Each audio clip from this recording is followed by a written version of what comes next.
Hey guys, what's up? DJ Angelo here, back at the Reloop studio in Germany with my Reloop SPIN portable turntable.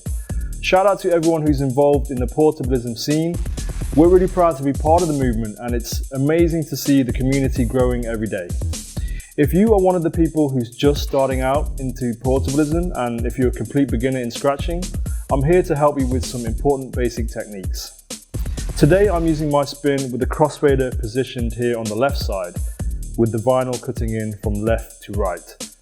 I also have my smartphone connected via Bluetooth to the spin so that I can play beats from the Super Spin Duck Looper app, which comes free as a download with your spin unit. If you're not already familiar with all of the features and settings of your Reloop SPIN, I strongly recommend that you watch the dedicated Did You Know video on the Reloop YouTube channel. As always, preparation is key, so before we even start scratching, here's some personal tips that will help you and your spin perform better.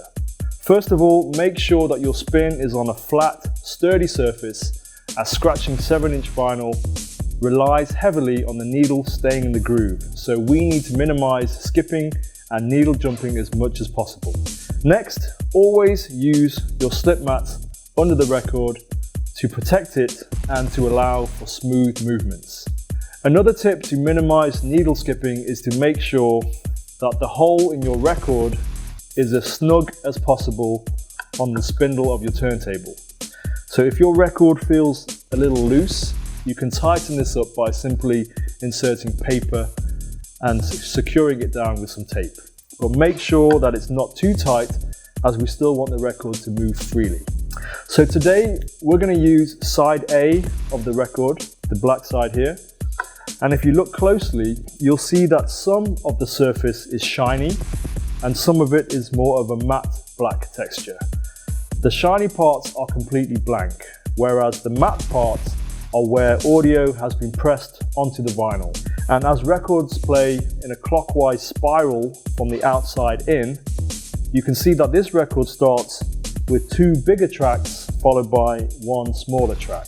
So with the crossfader open, let's take a listen to see what samples we have to play with by gently lowering the needle onto the record and pressing play on the spin. Break it down. Break it down. Break it down. So as you can hear, the first track has a break it down sample followed by an ah sample in a continuous loop. Let's take a listen to the second track. Turntable, portable turntable, portable turntable, portable. Again, we have another continuous loop with a portable turntable sample and a fresh sample. And finally, the last track.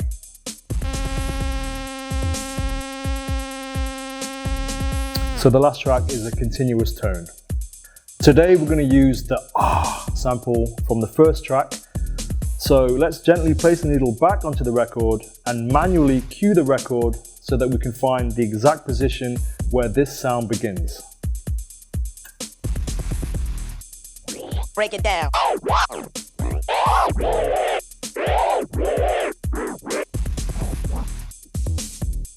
Now that the needle is at the very start of the sample, we can apply a sticker to give us a visual reference which will help us to scratch more accurately. You can get stickers like these from most stationery stores, and all I'm going to do is position this sticker on the shiny black area, which is the part of the record which doesn't have any audio, pointing towards the needle.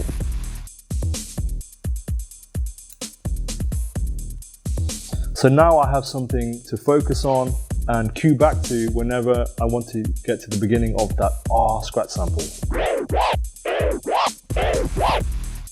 And as this record is what's known as a skipless record, the samples repeat at the same position on every rotation. Break it down. Break it down. Break it down. And the same also goes for the second track. Portable turntable, portable turntable. This means that even if the needle skips 1 or 2 grooves either way while we're scratching, we should hopefully always have the same sample at our fingertips. Of course, there's no such thing as a 100% skipless record, so you still need to exercise a light touch whenever you're scratching with records.